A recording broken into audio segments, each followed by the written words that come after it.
Welcome to Noble Warrior. My name is CK Lin. Noble Warriors when I interview thought leaders about their journey to create a life of deep joy and purpose. So that way you can go out and create the same. This is a special series I'm doing with Burning Man Think Camp organizers.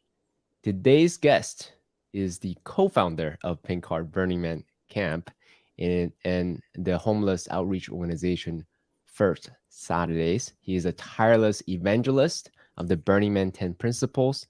He has been a social media pioneer who's been storytelling online for over 20 years to his Hug Nation YouTube channel and Facebook live broadcast, where he weaves in life lessons to digital communal experiences. If you are curious, you will want to follow up with Halcyon, learn more, go to hugnation.com. Please welcome John Halcyon Styn. Thank you so much. It's such a treat to be reconnecting with you today. Absolutely, my friend. So let's go right into it. What's Pink Heart about? What does Pink Heart stand for? Well, Pink Heart is the way we like to think of it is that, if there is a humanitarian crisis in the world, you call the Red Cross. If there is a crisis of the spirit or the heart, you go to Pink Heart. And so the idea of Pink Heart is that it's a Burning Man camp, but it also just a organization that tries to be a lighthouse for body, mind, and spirit. So on Playa, that means that we are a bright pink beacon day and night. So if you are visibly disoriented out on the Playa, you see the pink and you can reorient yourself physically. If your body is out of whack in terms of dehydration, we have ice water. So we recalibrate your body. And if you are disoriented in your spirit or your what the heck is happening out here, or who am I, or I'm alone, we have these pink couches that look out onto the Playa so that you can recalibrate your spirit. I love that. That is a crisp response to that question. Has it always been that way since the founding? That was the original concept. Wow. And what's been wonderful, though, is that the way that looked its first year, which was 12 years ago, well, 12 years of action, a couple of years of not being there. Mm-hmm. But the visual image of what that looked like has dramatically evolved, because that concept of what I'm talking about has adjusted as different people have joined our group, felt the direction that we're heading towards of being connecting a lighthouse, and then they've added their talents to it, whether that be their passions in terms of food or performance or body work. So the Pink Heart vibe within the container has taken all sorts of different ways of being executed. Why pink? Because by the way, obviously I've done research on you.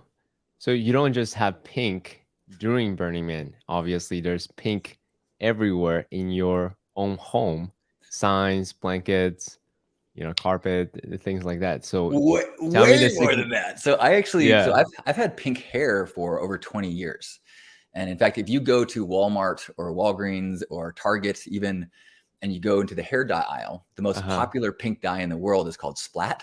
And I'm on the box cover. So, wow.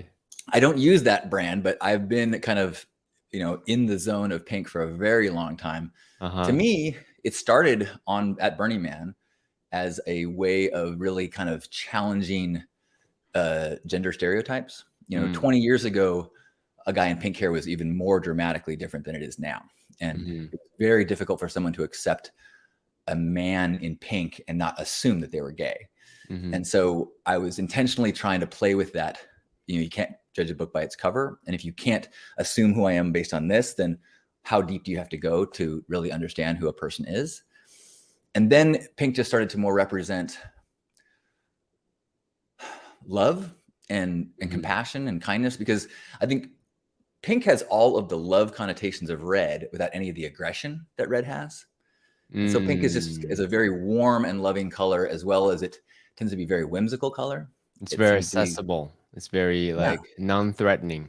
Exactly. Like old people love pink. Little kids love pink. It's one of the few I think insecure masculine men, maybe they struggle a little. Yeah, it happens less now, but I used to get a lot of yelling from trucks driving by, calling Mhm, me gay or faggot or something like that, and mm, almost always from a truck, but often mhm, from a man driving for sure. mm, mm. Okay, so there's an element of that rebel spirit right away when you chose pink. You're like, let me Yes. lean into it.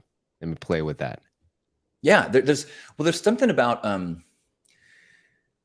it's almost like a moat to have a pink carrot because it invites people in that are willing to go deeper or are attracted to some sort of outside the norm decision making and lifestyles, and it Mm, repels people that have already decided that you're not following the rules, and so mm, I don't have to waste my time with people who aren't going to give me the benefit of the doubt and aren't worth me investing my time to get to know them. But it's mm. definitely a It it's a little bit. polarizes. It Yes, and polarizes it's people. Yeah. also it's one of the things I think that we have responsibility for by being people who have experienced Burning Man or alternative communities or people who have gone on outside the box is that Mhm, it's a real gift and blessing to have that awareness of what's possible. And so mm, when you take the opportunity kind of push people's perceptions in a year-round way, you're kind of forcing people to question, like, is there another way? Am I following rules that I don't need to? Like, mm, if somebody immediately judges me for being frivolous or not following the rules, it's an opportunity for them to go, wait a minute, why do I think that that's wrong? And I think mm, that one of the huge gifts of Burning Man or things like that is that it forces you to reevaluate assumptions and rules that you follow your whole life. And once you start mhm. breaking those down, that's when you get towards closer and closer to freedom. I love that. I started wearing this I love that. for a few months. It's because I follow the ayahuasca path, right? This is something that's near and dear to my heart, and you know, not as much as a pink hair per se, for all the pink path that you've been evangelizing and following, but this is a friendly, accessible way for them to say, "Hey, what's that?" And then if I want to get into it, I can tell them about the Amazon ayahuasca practices, this and then the other thing. So, I so love that. And I think that that's something that I I think that's a really significant thing that we just said, that like if you give some indication to people, give them some invitation to open the connection, it makes the pathway so much easier to connect. We are so trained to keep our heads down, not bother other people, not be a burden, not risk the fact that they might be pro-mask, I might be anti-mask, and let's just be safe. But when you do something, whether it's peacocking, or something that like lets people go, whoa, I love your hair. Boom, it's on. Now we're like, well, tell me about you. Tell me about you. And it's kind of that like hidden, not even hidden. It's like a a message like, I am willing to connect with you deeper. You just got to mhm. ask.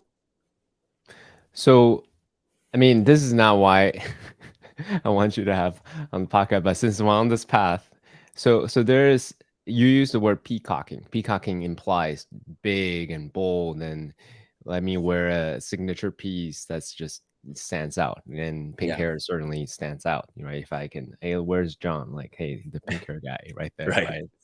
right? So this is relatively small. Um, what is the, I guess, the cons of leaning into this Mm. boldness, I'm making a statement, like it or not, here I come. Yeah, that's funny. I never use the word peacocking. I don't know why that came in my head. I've heard that used in like pickup artist community, Yep. but Hmm. but it is there. I do think that the intentions behind pickup artistry are problematic, but some of the tools, such as peacocking and establishing some reason to connect to people, is there's valid ideas behind that. But Hmm. to mention the downside, I get accused of being a narcissist by people who Hmm. are wanting to kind of attack me, Hmm. and there is this cultural idea that it's wrong to glorify yourself or to be too self-focused or to take up too much space, and Self-important. Yeah. yeah, Hmm. exactly. And I think that we don't even realize that we are subconsciously all deputized to be enforcers of normalcy. And so we Wait. think What? Say that again. enforcers of normalcy. So let's say you're a parent and your kid starts having crazy ideas. You, in a loving way, you try to discourage them from being too weird or too out there, because you know that there's pain involved if you start Hmm. to step outside the normal path. And so your teachers, your parents, your friends will be like, whoa, whoa, whoa, you should stick with this job where you have a known income, you have a known path. Don't take this risk and do this thing. Don't wear these clothes. Don't do this hair that's going to put you in a situation where you are potentially going to be mocked or teased or not gain success in the traditional ways. Hmm. And so people will sometimes lash out at me or someone who's doing something that is outside the normal rules, not even knowing that they are being enforcers of this kind of status quo Kind of like world. a tall poppy syndrome. Bam. Exactly. Yes, Yeah. yes, yes, yes, yes, yes. I just heard that. I love that. Yeah. Hmm. Yeah. And so I my rebuttal when people accuse me of being a narcissist is that I will admit that I have a degree of self-focus in my energies, and I have spent a lot of time working on self-love. My first personal website was called cockybastard.com, and it was because it was an exploration of self-love. And at the time, I had uh, a lot of insecurity. But if you uh-huh. say out loud that you love yourself, Mm. people call you a cocky bastard. So I'm like, I'm just going to take it now, claim it Hmm. as my path. Kind of like that movie 8 Mile with Yes. Eminem, where Yes. he call out all the things, take away anything that anyone can say about him. So that way the opponent, right, where he raps battle Yep. with and just has no weapons anymore. Very much. And so that was a lot of my early path of I learned that if you take something that someone could use as a rock and throw at you and own it. Like I used to be very insecure about my skin and blemishes. But if I say I'm insecure about my skin and my blemishes, and then somebody tries to hurt you with it, it's no longer a rock. It's now part of your foundation. And Hmm. that's a very liberating thing that I went through over a number of years. And so when I say like I'm self-focused, I get that. But I also believe that in my spiritual beliefs, I believe that we are all part of this divine oneness. Hmm. But we experience the divinity through a singular consciousness. So I'm experiencing the oneness of the divine as this character. Hmm. And so it would be almost blasphemous to not celebrate this divine experience I'm having. And so I reject the idea that self-love, self-celebration is is anything but a spiritual practice. Because as you start to embrace the flaws and the glory of yourself, you can see that same perfection mirrored in the flaws and triumphs of everyone else. And so I think it helps Mm. you connect with people. So my self focus actually helps me connect to others. Yeah. No, I mean, I really love it, but there's some nuance there, right? Because there, in my mind, there is such a thing as being so self-important that everyone else is irrelevant. And there's such a thing of, hey, let me tell you my insecurities in service such that you feel safe to tell me about yours, that it's Yes. okay for you to be human, right? But so there is a line there somewhere, and I can't quite. So the way I will articulate today, the line is it in service of themselves or is it in service of those that's around them, like someone who's a quote unquote narcissist versus um, being in service. So I'm curious for you, Yeah. Halcyon, this is something that you've been thinking about a lot. Obviously, cocky Yeah. bastards to today, Hug Nation, right? So there's been an evolution. Where do you find the line in the middle right now? Like, what's the line for you? Yeah, it's a beautiful question, and it's a beautiful kind of inquiry and almost meditation, because I am a believer in the idea of selfish service. Meaning, people will say if you are altruistic because it makes you feel good, then it's not true altruism. And I reject that idea. If I am motivated to do good in the world because it makes me feel good, I think that's a beautiful thing. I think that Mm, we're wired in the way of, in the same way that our bodies are wired so that we get pleasure from putting our genitals in other people because that helps us biologically procreate. We are wired to feel good when we help others because it helps us to evolve our consciousness as a species. So I don't think there's anything wrong with that. I do. You mentioned First Saturdays, the homeless outreach that we do, mhm, and that is when we meet before we invite our clientele to come in and serve them. I meet with all the volunteers and say, we're gathered here not because we know how to solve homelessness, but because we know that the quickest way to make ourselves feel better is to show kindness and lift up someone else. mhm, And so we're here to make ourselves feel better mhm. and to make our lives better. And the way we do that is making other people's lives better. So I think that as you say, it's nuanced. Like if you get too, you can't focus on yourself at the expense of others. Mhm, But if you really get into it, I think you can do both. mhm. And I think that's the way to live a life that is sustainable service, is when you're fueling yourself while you are also helping others. I love what you just said, that the keyword sustainable service. Because if I'm doing in service, but at the expense of my health, my mentality, emotionality, spirituality, I may do that once in a while. But afterwards, after a little while, it's easy to get resentful and like, oh, I don't want to do this anymore. To make it Absolutely. And so sustainable, to my mind, it's about that positive feedback loop. it's a very difficult thing, I think, to summon the energy to be of service in the world from a place. If you do it from a place of guilt, or you do it from a place of I should, Mhm, that those wells dry up very quickly. mhm, But if you can do it from a place of joy, mhm, then that lasts. So one of the kind of mantras, I'm big on, like, mantras I can put on sticky notes or t-shirts or stickers. One of them is direction, not distance. Meaning, mm, as you are of service, don't get focused on I need to stop homelessness or end homelessness or feed everybody that is mhm, in the city. The focus is on, am I heading in the direction of reducing someone's hunger? mhm. And if that's a situation, if you're instead go, I need to fix homelessness or hunger, at the end of the day, because this happened at First Saturdays a lot, a volunteer would be like, we're almost out of sandwiches. And I'm like, oh, we're always going to run out of sandwiches. If That's you the think, point. yeah, if you get in the mentality of we got to feed everyone, Uh-huh. every day you end the day with this feeling of like, oh, we failed. Mhm, But if you just go, I'm in the direction of feeding or helping or elevating someone a little bit, then every sandwich has to be win, win, win, win. And then you end the day like, "Whew, all right, let's do it again. Let's do it again." mhm, mhm, And so it's, I spent my first job out of college was as at a group home working as a counselor for emotionally disturbed boys. And I hadn't figured this out yet. And after 2 years, I got burnt out. I left the field of psychology and counseling. It was, I couldn't do it.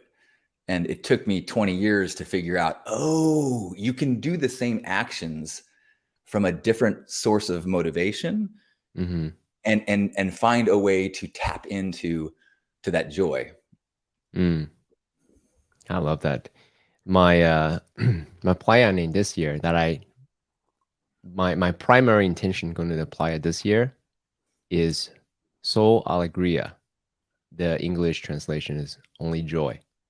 So Mm, I gave myself a Burning Man name, Only Joy, and I put up a banner on my bike. The huge banner says Only Joy, and that's the thing that basically that's my mantra. So in the I middle of love that. sandstorm, in the middle of heat, in the middle of broken bikes, I'm like, and then, yeah, here's a funny story. So I'm like struggling, and then other people will see my banner and say, "Hey, that doesn't you don't look very joyful." Like, thank you very much. That's great. So another one of my mantras is crap or cone. The idea that at every moment in your life, you've got one foot in dog crap and you've got one hand holding an ice cream cone. And Okay. you've always got, aches and pains, people that don't like you, work to get it done. And you've also always got laughing babies, great music, sunsets. And the degree at which you place your focus determines Mhm. how much you enjoy your life.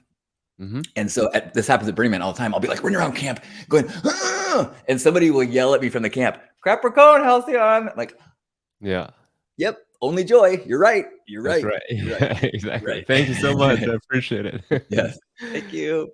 Yeah, seriously. Awesome. I'm very much in alignment with the lessons there.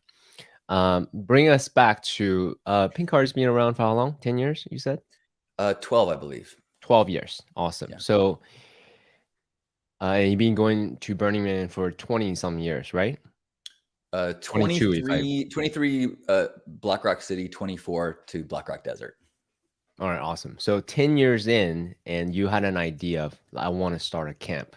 Tell us that origin story from I want to start a camp to that first year of actually implementing it. Because I'm sure a lot of people watching, they may have an idea, just like me, like, hey, maybe one day I'll start a camp. Tell us that story. Well, I'd actually been a part of co-founding a few camps before that. Oh, no But, kidding. I didn't but know each that. one, yeah, Backcountry was one, which is still a camp. Uh, And there was a camp we did called Lust Monkeys after my first year going. Lust My Monkey. first year, I joined someone else's camp called Fray, which was Uh-huh. based on an early website, an early web community, and then co-founded Lust Monkeys, and then Backcountry, and then but each of Lust Monkeys and Backcountry were ones where I was with a group of people, and somebody else had the idea, and I helped to execute and brainstorm. Pink Heart was one that was more inspired by the pink vibe that I had been exploring. When I was in Backcountry was a camp that did not really have a singular vision. It was more of whatever you want to bring to our creation. If you make it happen, you can make it happen. So I created a pink lounge as a part of Backcountry. Mm. That was a single pink shade structure with a couch and pink pillows and pink tapestries. And I said, let's make all of this chaos of Backcountry have a singular vision. Why don't we make all of it pink? And I kind of explained this idea of this pink vision, and they were like, no, but why don't you go off and do this on your own? And so a few people in the camp joined me, and we really put out kind of a public explanation of the vibe that we wanted to create. And the majority of the people that joined us that first year were people that I did not know personally, but were attracted to the description and the vibe that I was describing. And some of the things that were so pause real quick. You yeah, had a vision. You made a mini experiment, and yep, then you say, hey, let's do this. You recruited a couple of key members from your original camp. hmm I'm assuming you make some kind of website or manifesto so it's public, and people are then attracted to that vision and say, hey, I want to join this camp. Is that an yes. accurate recap? I think that's pretty close. I mean, it's with my memory and the number of burns I've been to and the things I've done to my brain, it's like tough to be too clear, but I think Yeah. that's yeah. I mean, this was yeah. So it was, there was some specific ways that I thought I wanted this to the early people we talked to that was important to us, and I think whenever you're thinking about what do I want to bring to Black Rock City, the kind of question is what's missing in this city, or Mhm. what do I wish there was more of? And some of those things at the time for me was one, I felt like there was a ton of bars, but there's no Mhm. place. We should have water bars, and so we had flavored waters was the first year. Now we just do we don't get so focused on flavor, just ice water. And the other thing that I felt was missing was places that were really focused on socializing, connecting.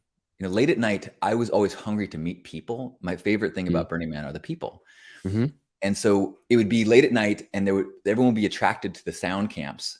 But when you're at a sound camp, it's like blinking lights and the Mhm. music's so loud. So you're like, oh, they look interesting. You're like, hey, I really like your shirt. And they're like, Yeah. what? Your Yeah. shirt? Like, what? It's like, so I Mhm. wanted to make a place where there was enough light that you could see each other's faces, not so bright that you like don't look Mhm. good, Mhm. and quiet enough that you could have a Mhm. conversation and not have to yell over things. So that was kind of the the one of the ideas that then started attracting people to it.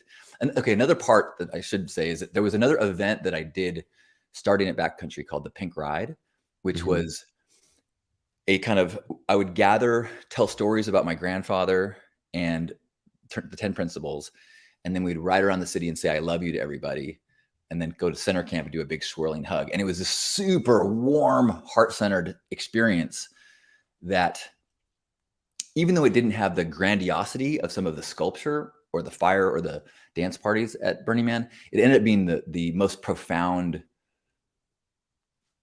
event or experience that I had there. And so it's like, well, how could we take that vibe of connection that this little parade had, and how could we implement that as a physical container? And that's how we started to visualize the pink couches and the pink womb-like vibe of Pink Heart.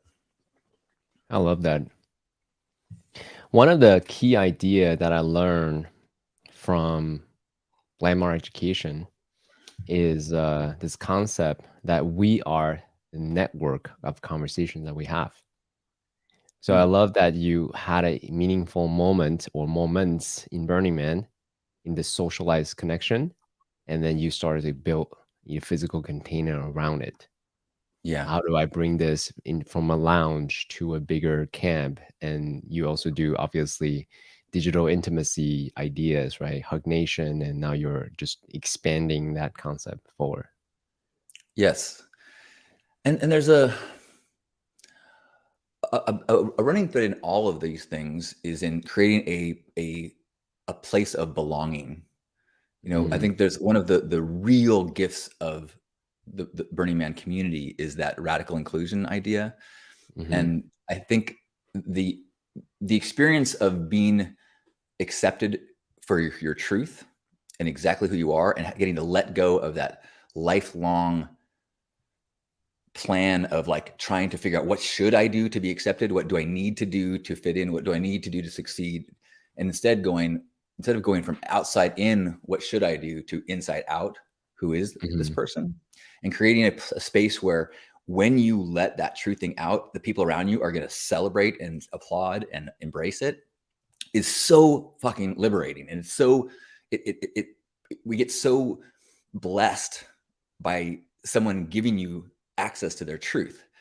And so all of the things that I like to work on, whether it's a digital thing or a physical space, is trying to establish that safe container for humans being authentic. So one of the things it's now more and more clear to me why you do what you do every day. I mean, we can talk about it later, but you're really committed to this idea of creating this sense of belonging, acceptance. Ev- would you say that's your horizon? That's whatever you do. That's what guides you. Yes, I think so. I had as I was thinking about meeting with you today, it's an interesting time because I just had uh, like kind of online retreat with my fellow Pink Heart operations team, the kind of leadership group of our camp. And in this retreat, we focused on our victories, as well as a lot of things that we wanted to get better at and kind of return to, and values and things like that. And so I was like, wow, we're gonna be talk about running a theme camp. And a big part of my head right now is the things that I want to do better, as opposed to standing here and being like, yes, I am awesome and I run an awesome theme camp. Um, but one of the things that what came up leading up to this meeting, as I was meeting with people in the camp, a campmate, Rod, and after his long list of things that we need to do better, he said, I want to talk to you about the Amish. And I'm like, okay. He goes, So random. and he goes, people have a misperception about the Amish. They think the Amish are Mhm. anti-technology, and that's Mm, not true. Mm, They reject anything that promotes separation, and mm, they embrace things that embrace community and connection. So mm, they're not against phones, but phones they believe to be things that separate us. And so he's like, I think we should really focus and put our priority as a camp, like the Amish. Is this bringing us together in connection and community as a camp? Which is different than some of our previous priorities of we want to be of service to the city in as big a way as possible. And mm, so mm, we are shifting. We still want to do and execute all the things that we've always done, but not at the expense of the connection and community within our family tribe. And I think that it's similar to, like, we're in a company culture. You can't mhm, deliver something to the world if you are not providing it on a core level to the people that you're building it with. mm. That last statement is a very insightful statement. This It's podcast. tough because you get so focused on the vision, and you even get Mhm, pride in what we do. And so that's something that happened a few times this year. Is I think we did a really good job of saying we want to create this incredible life-changing experience for people. mhm, And because the environment was so taxing this year, and the weather and things, that it was hard to execute mhm, our vision. And so there were times when we were running behind, and people would turn to a family member, a core person that you love, and you would snap at them because mhm. they weren't working fast enough or something. And Yep. it's like, ooh, we have lost our way if we are spreading poison in our attempt to create beauty.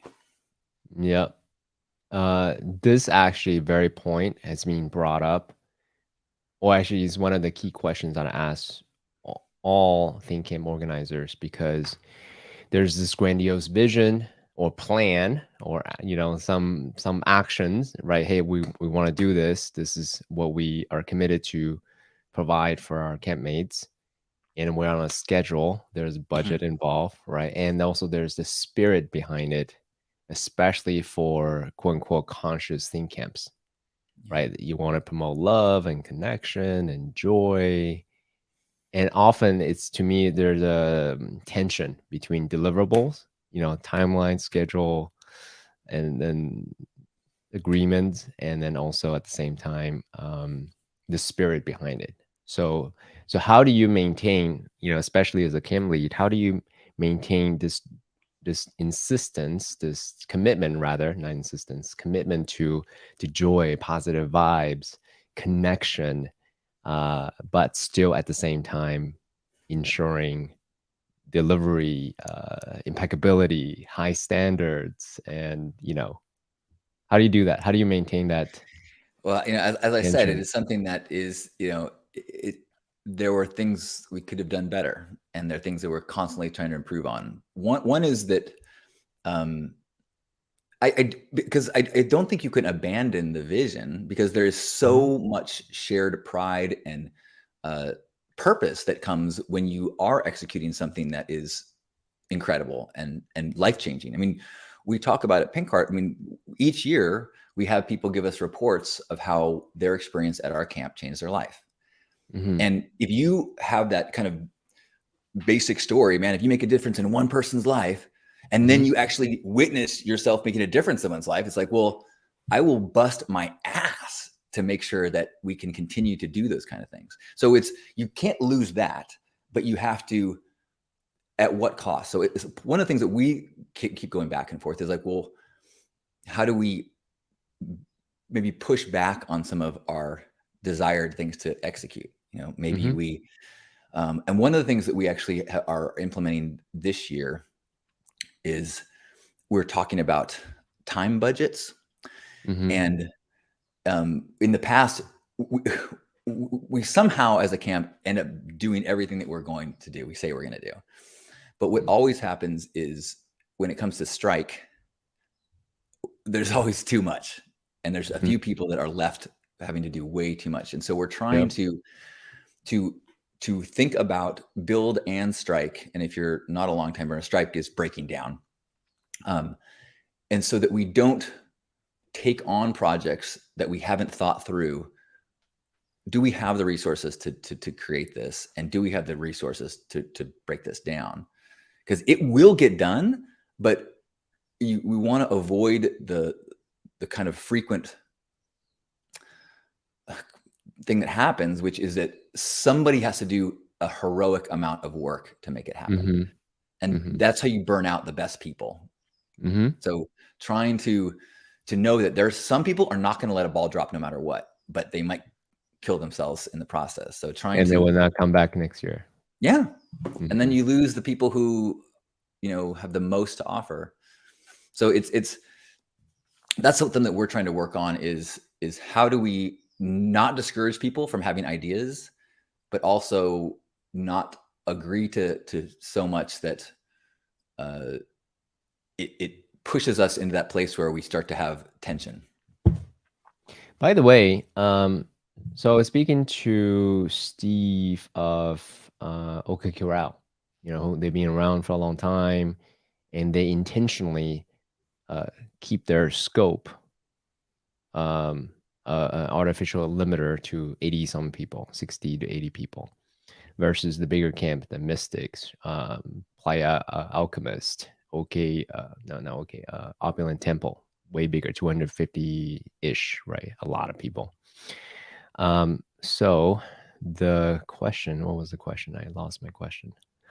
We usually are about 80 to 90 is our number usually. Okay, perfect. So right. I remember my question. So are there fundamental documents, kind of like the Constitution, the Declaration of Independence? Here's what we're committed to. Here's the scope. Here's what we want to create. So there's no scope creep. You know what I mean?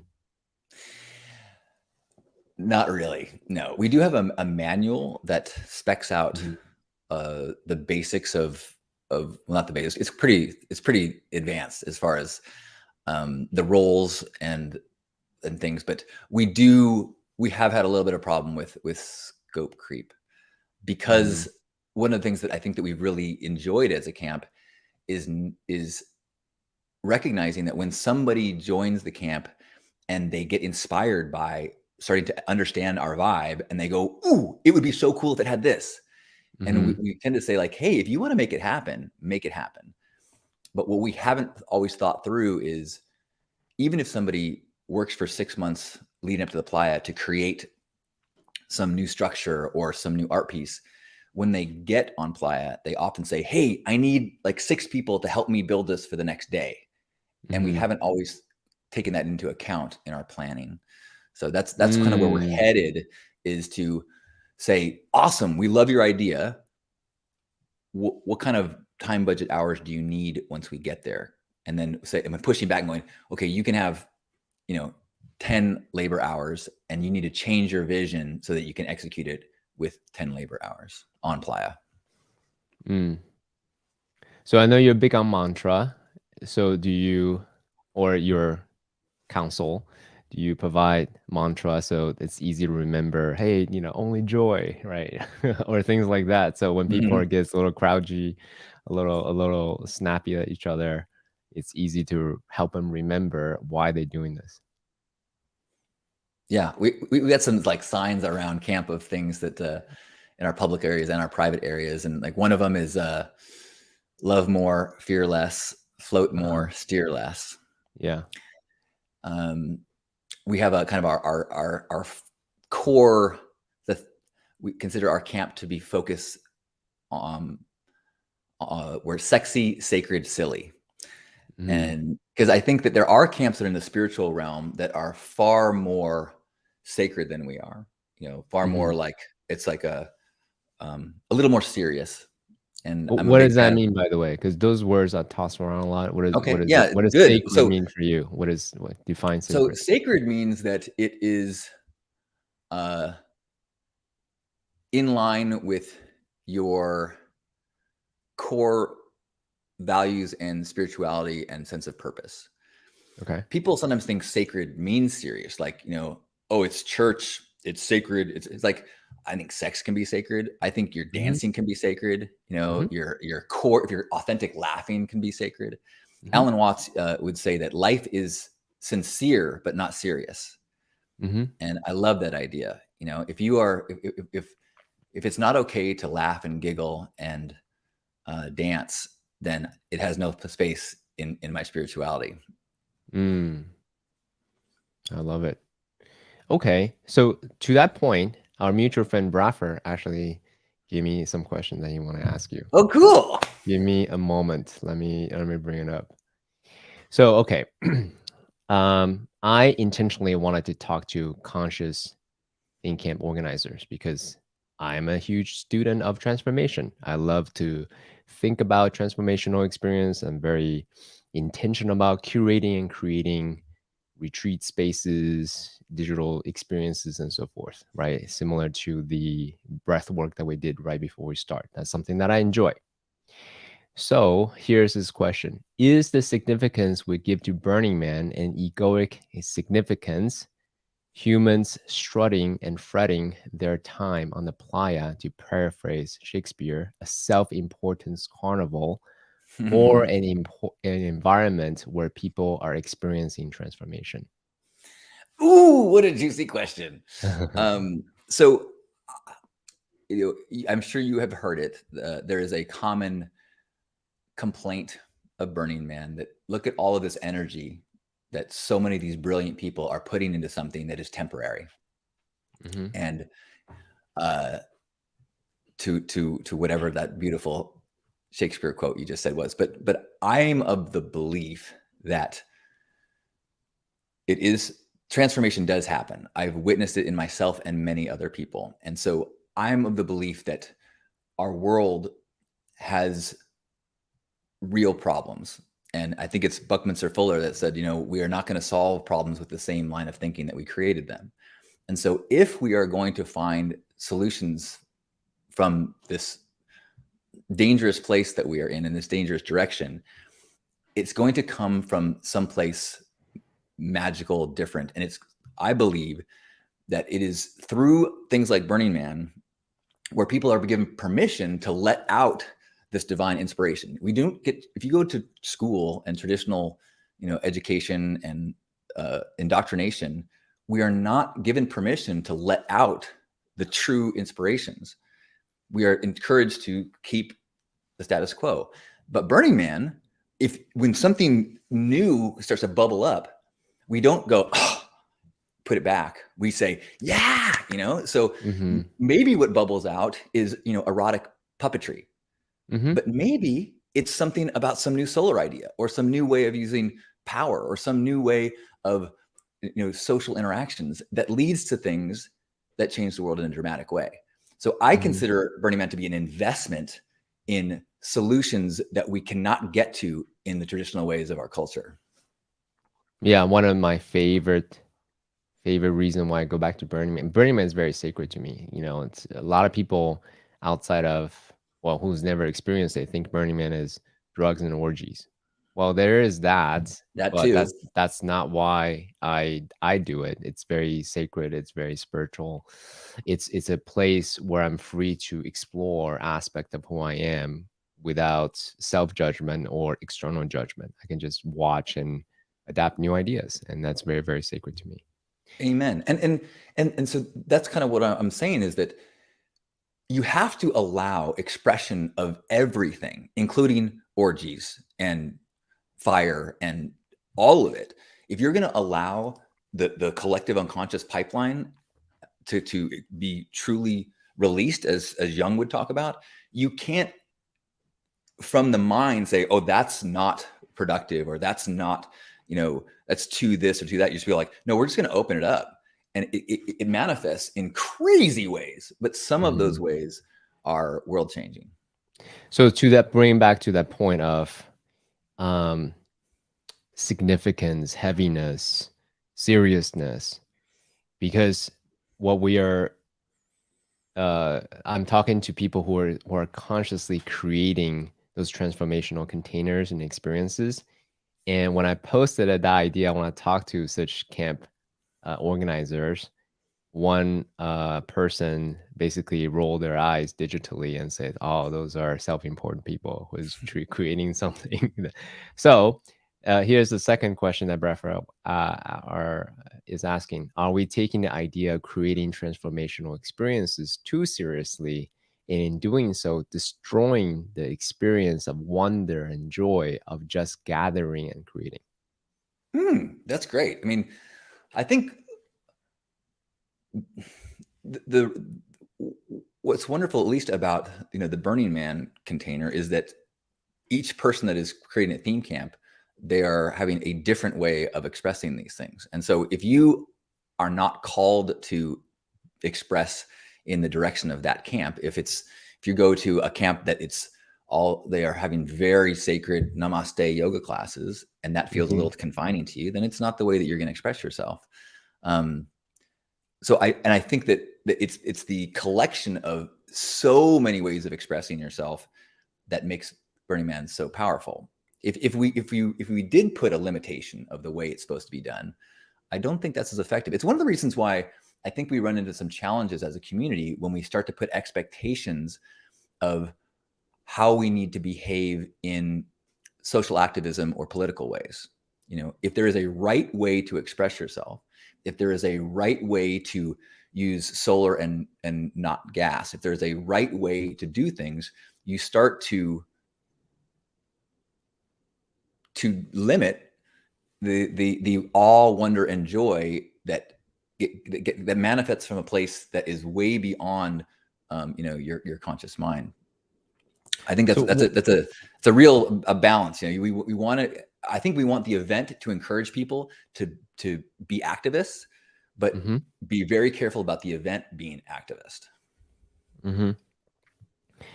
On the Noble Warrior podcast, we talk a lot about the Tao, right? Finding the equilibrium, the harmony between the yin and the yang, the different polarities that we have. So circling back to the point that you were just making, there's the macro Burning Man events governance, and there is also the meso of how the think camps are being governed. So how do you find that equilibrium of, hey, space to explore, to encourage new ideas, and structure, discipline? So then there's that, finding that healthy middle. Oh, governance wise. So this is, I think, an ongoing struggle of all theme camps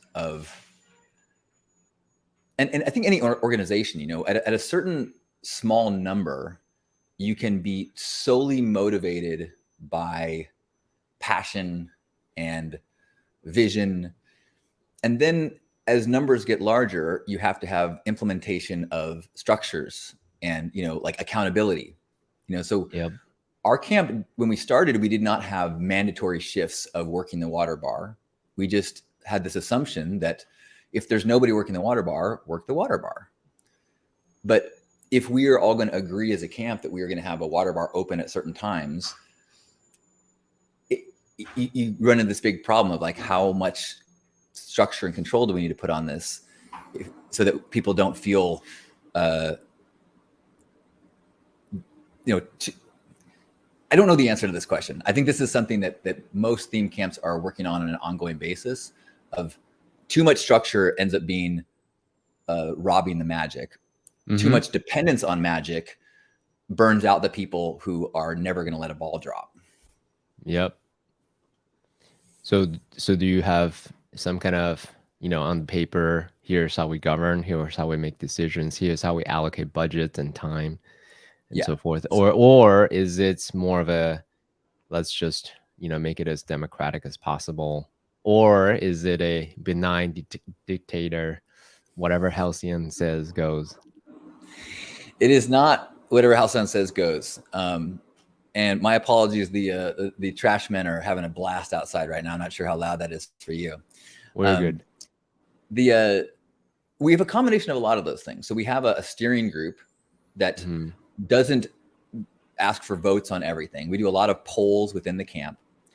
We also have teams that take on different projects. And so team leads, if you're willing to step up and be the team lead, you get a lot of autonomy about the way you want to do things.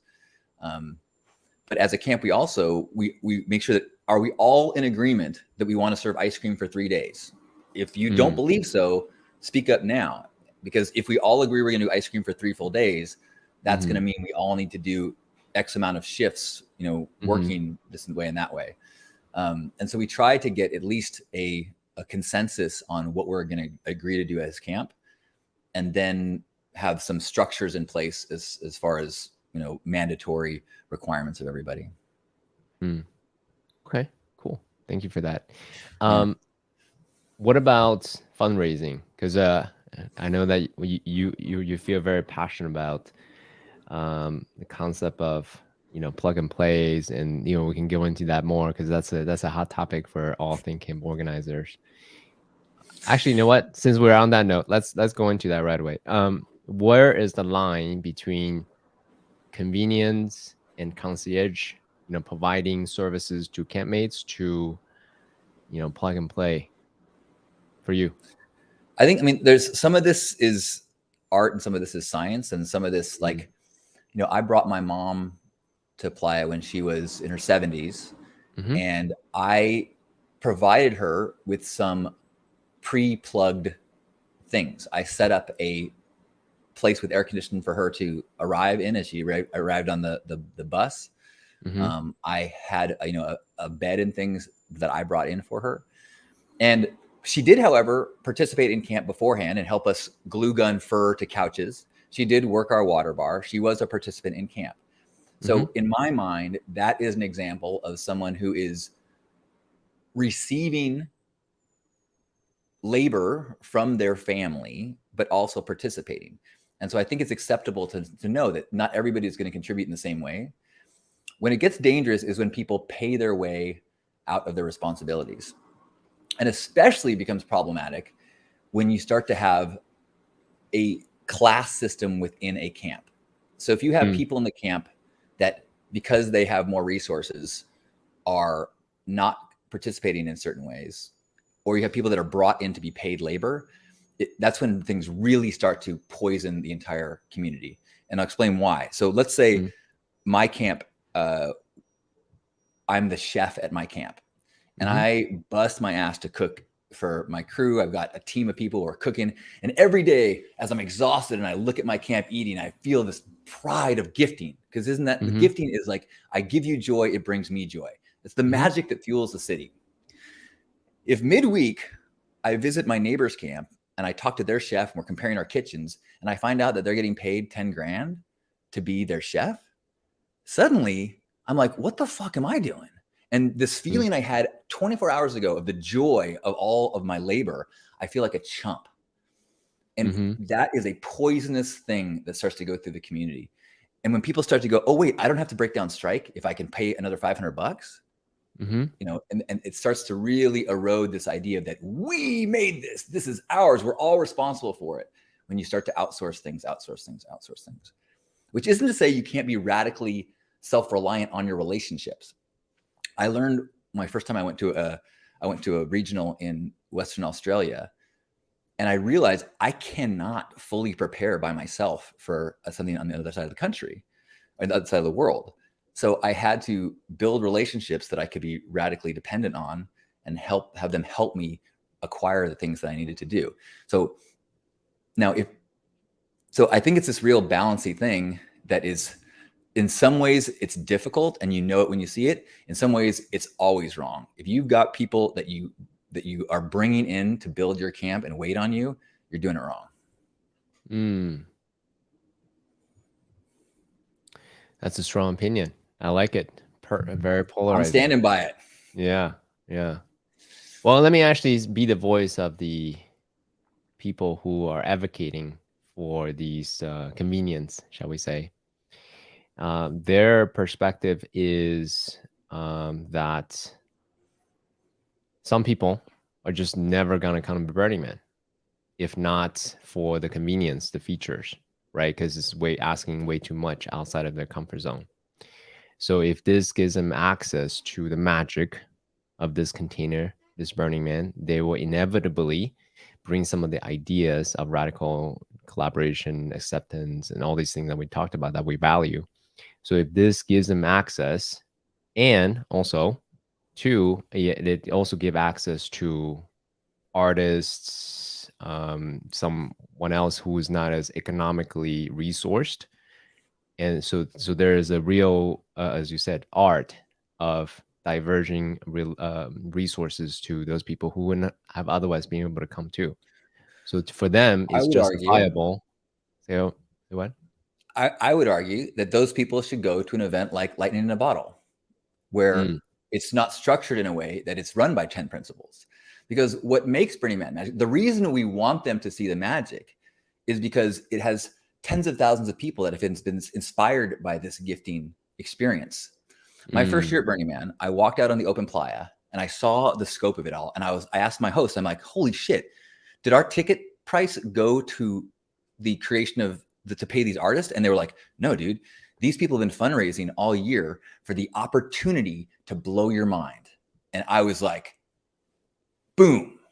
And mm-hmm, I've since that day, I've been like, how can I give back to this community that has gives from that place of true gifting? If you go and you see this thing and you paid for it, it doesn't have that magic. And that is a poisonous thing that starts to erode into people. And then people who are creating art, they're like, why am I going to bring it here? Why don't I bring it someplace that I can get paid? Why doesn't the artist get paid?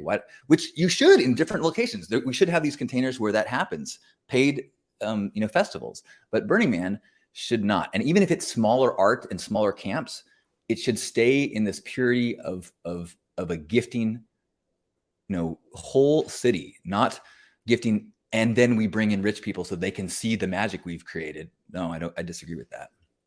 mm. I think you can have a lot of money, you can have convenience and still be a participant. You can still, have campmates help you build things. So here, okay. So this is something that I heard. What the perspective that I hear that I'm actually like is very convincing to me of this is not advocating of their participation per se. This is not saying like, hey, you pay X dollars, then you don't need to strike.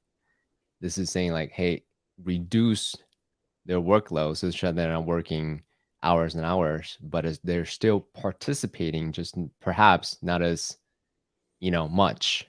And then for them, it's a I don't have the words for it, calibrated, right? So Yeah. they're still participating. It's not fully as much. I mean, I think that can work. Hmm. When I hear about a Zuckerberg coming and then working and serving pancakes or whatever, I'm like, cool, yeah, Hmm. I'm in favor of that. I didn't know he came to Burning Man. That's cool. I think it was many years ago. I Yeah, had no idea. I think he That's great. helicoptered in. I think is what I heard. Good for him. But I'm in favor of that. You're right. Like I think there's a huge benefit, but I don't think if he did not serve pancakes, if he came in and was given a curated, tour bus, check out the zoo of these people, you know, I don't think you do access the magic in the same way. I Right. think the way you get the magic is when you gift, and then you go. Yeah. The magic I want him to get is go. Holy shit! I could feel this good if I spent more of my energy gifting. Yeah. And if he doesn't get that kind of participation, you're not. All you're doing is seeing, wow, there's cool art and awesome music and pretty girls, and like, that's Yeah. You can that's get not that elsewhere. that's not Yeah. it. Yeah, yeah, Yeah, exactly. I think a huge part of magic, I wish I have better articulation, is this sheer hardship, is participation. Because once you have sheer hardship, and one, you get the experience of, as you said, gifting, right? If you want to get more, you give more. So Yeah, there's that one-on-one. Yeah, I don't know what the number is, but there's that relationship, and but also too, if you want to um, build relationship with people that you come with, if you care to have more connection with people, socialized connection as you call it earlier, sure, hardship is a very important factor. exactly. It's that the trenches. When you go through something with somebody, uh, it is if you can pay your way out of shared struggle, you're actually missing out on a huge gift of the experience. Yeah, you're robbing yourself really Yeah, if you don't participate. exactly. So speaking of participation, you've been doing this for 10 plus years. Pink card. What are some of, and then you continue to do it. Put forth the effort, the time, the heartache, the criticism, people protesting you, probably money. What keeps you going after all these years? Because this is year 3 for me, and it was the first time uh, that I actually thought to myself, "Huh, why do I come to Burning Man? I don't know if I want to come back next year." I've changed my mind since, but there was some moments where I'm like, I don't know if I want to come back next year. So 10 plus years, what keeps I'm you with coming you. back year after year? This is the first year that I ever said out loud on Playa, I can't do this again. I can't do this again. But what keeps me coming back is uh, the profound gifting possibilities. So sometimes people will tell me like, I stopped going because I got all I could out of Burning Man, and I'm like, did you bring any big art or bring a theme camp? Because I do think that if you go as a participant and you ride around and go to, music venues and eat pancakes at other people's camps, after a while, like, yeah, you get it. You've taken what you can take, but what I hope you start to get is like, okay, now what can I provide to the city? Because that's when you start to have that feeling of like, if I helped create the most incredible city that this world has ever seen, which is what I believe. I believe that Black Rock City is a execution of the pinnacle of human potential in so many different directions. And if you can play a role in the creation of this truly unique thing and know that you are helping make it better, that is, among the most rewarding things that you can feel. I think our world, we struggle to find meaning and purpose. But looking out at Black Rock City and seeing people go, wow, wow, wow, and go, it's better because of my efforts, that is a very deep feeling of satisfaction. So in spite of all the challenges, the heartaches, the headaches, putting up with people's bullshit, that's keeping you going. Not just as a participant, buy tickets and go in, camp with your buddies, so to speak, but actually taking on the responsibility of being a lead. That's what keeps you going, yeah? Well, yes. And there's also, I mean, I kind of forgot this year because we had a few years off, even though I say it, I do a bunch of Burning Man tips and tricks videos and I talk about the philosophies a lot. And I try to make a newbie's journey from what is this to understanding the 10 principles and being a true participant. I try to make that quicker because I think the quicker you feel like I get this place, the quicker you can start to contribute and add to it. And in my mind, change the world. But I think that if you, I lost what I was going to say. It's important. I was going to say, I don't know, if you don't, you don't go into an experience usually hoping that you're going to have this hardship we talked about. You don't go, oh, I hope I cry, while I'm there. But on the other side of an experience that pushes you beyond your limits is when you realize I'm bigger and more than I thought I was. So on the other side of this year, which was my hardest in 24 years, I feel like I'm a better person and I'm a stronger person than I was, 2 months ago. And even though while it was happening, I said, I can't do it. On the other side, I'm like proud, I'm stronger, I'm better. And we're talking about transformation. How do you get transformation if you don't go through the cauldron? You have to. You can't buy transformation, unfortunately. I wish we can sell transformation. We can sell, the epiphanies and insights and lessons. I fantasize about that, but ultimately what I realized after, decades of focusing on transformational work, self as well as communal, transformation is earned. Wisdom is earned. It's not, it can't be bought. Yeah. You can't read enough smart things and get wise, those things give you a map. So then when you're lost, you find your way faster, but you have to Mm. take the journey. So if you don't mind, if it's not too personal, what are some of the major lessons, takeaways that you got from the hardest year of Burning Man after 24 years? One of them is I have been really working on growing as a leader the last few years, Mm, and been reading a lot of Brene Brown. mhm, And I kind of had this big epiphany that I was not as strong a leader as I thought I was. mhm, And that in the past, I'd kind of leaned on kind of like charismatic leadership of getting people pumped up and excited. And I, because I get pumped up and excited, but what I've learned from her and others is that, true leadership is when you empower others and lift them up and create more powerful leadership in others. And so I struggle, and I have struggled with letting go and in uh, the communication required. And this year, I actually got very sick on Playa, and got really hit by either heat stroke or something. I could have had COVID. I tested COVID positive when I got to Reno, not when I was on Playa. But I don't know. I was mhm, laid out. I couldn't leave my bed for like 48 hours, and mhm, so in that place, I had to trust my team and say, I can't, can you?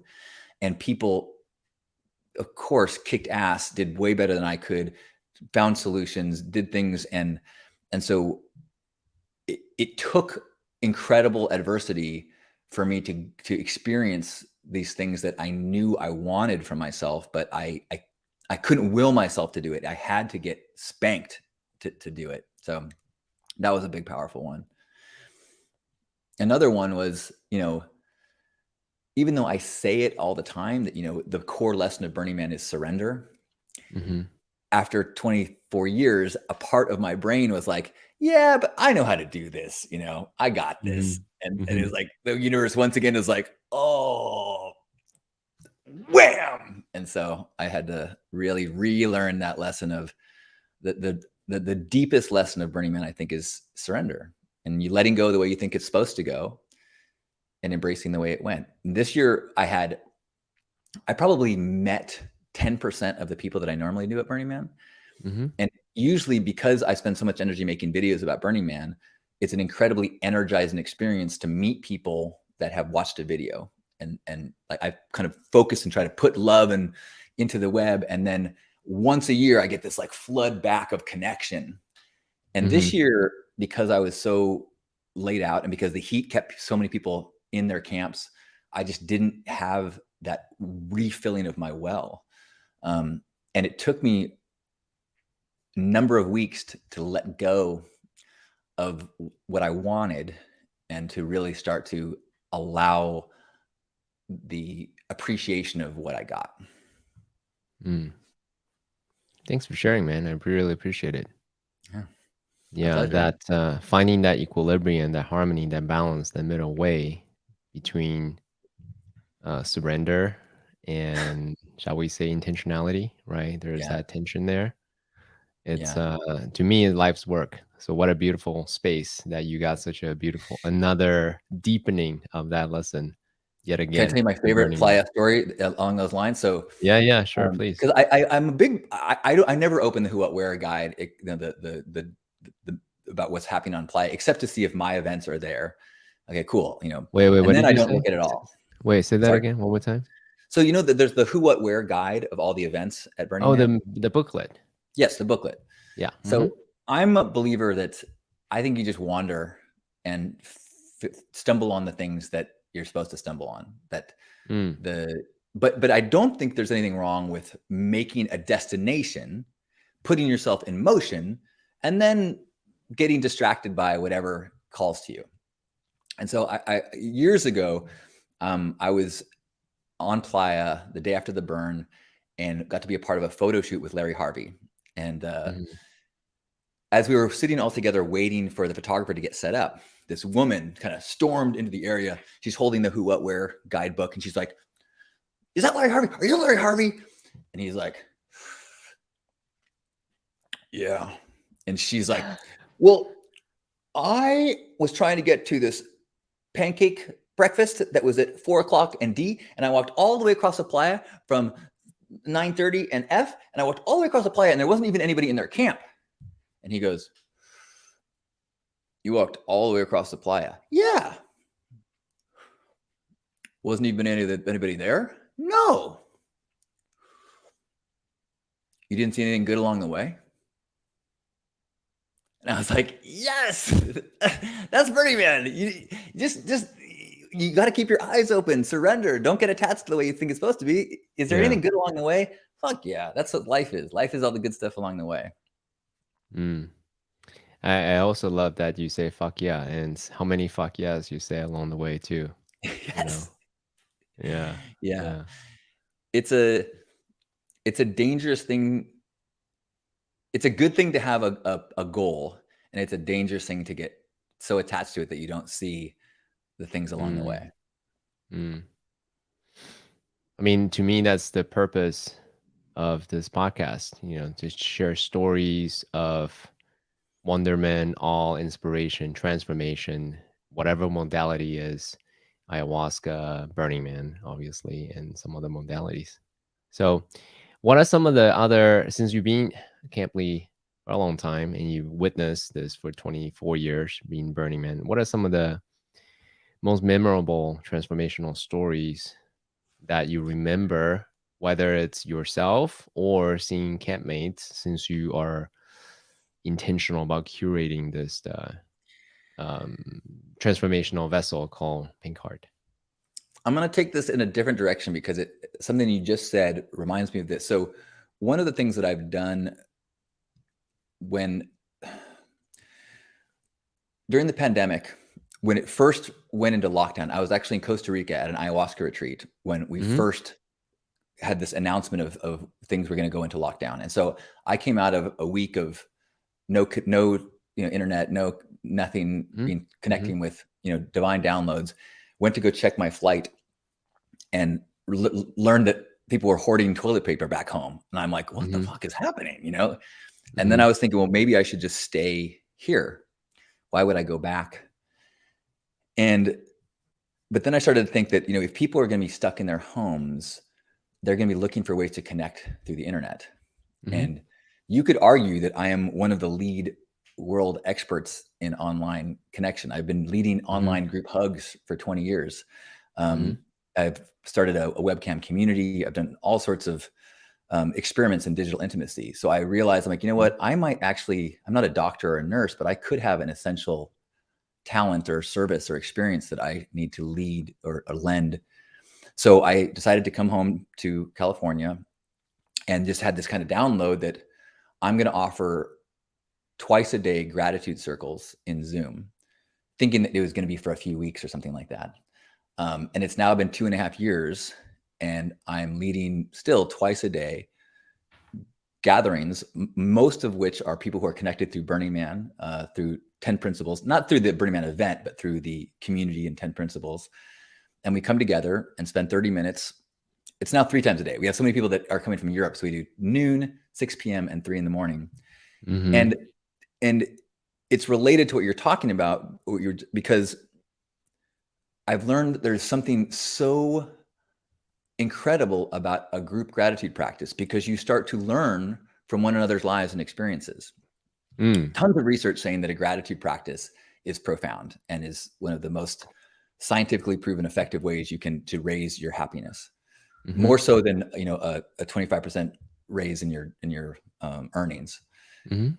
But what I don't think we have the research on yet is what shared and group gratitude does to you. Because when you sit down to make your own gratitude list, you're just using the lens that you got in the world. But then when you hear other people and they start to share more and more of their life, you're like, oh yeah, oh yeah, oh yeah. And so they go, oh yeah, my plumbing was out. And so now I'm just so grateful that my toilet's flushing. And you're like, oh, I have a flushing toilet.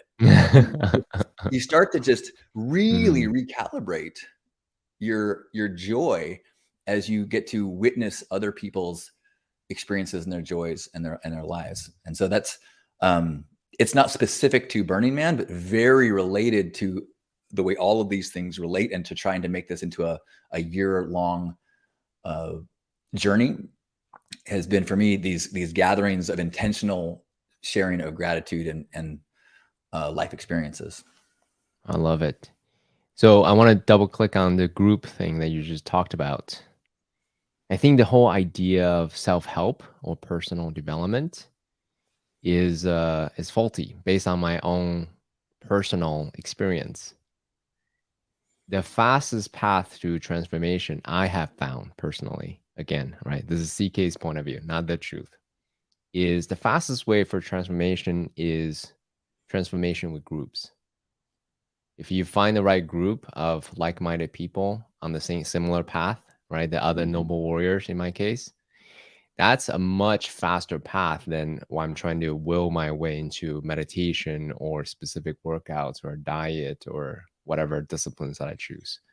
So I love the concept of group-based transformation rather than self-help, like solo, right? I'm doing this by myself in a cave kind of a thing.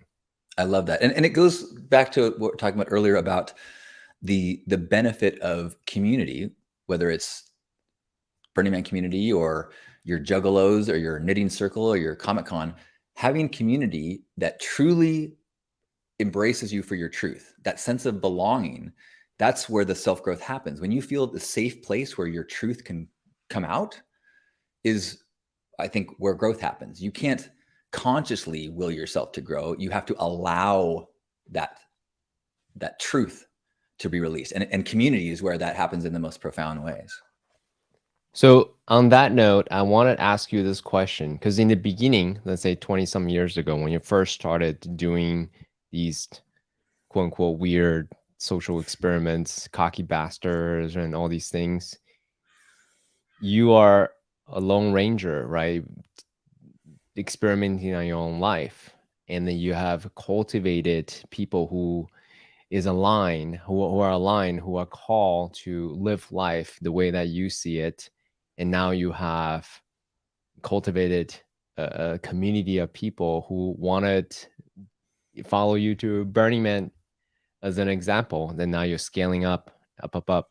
So what would you say to people who yearn for finding like-minded people, right? What would you say to the younger version of Halcyon who is still searching, who is unsure, who is basically going on this walkabout by himself, believing internally that there's such a people are gonna come to him?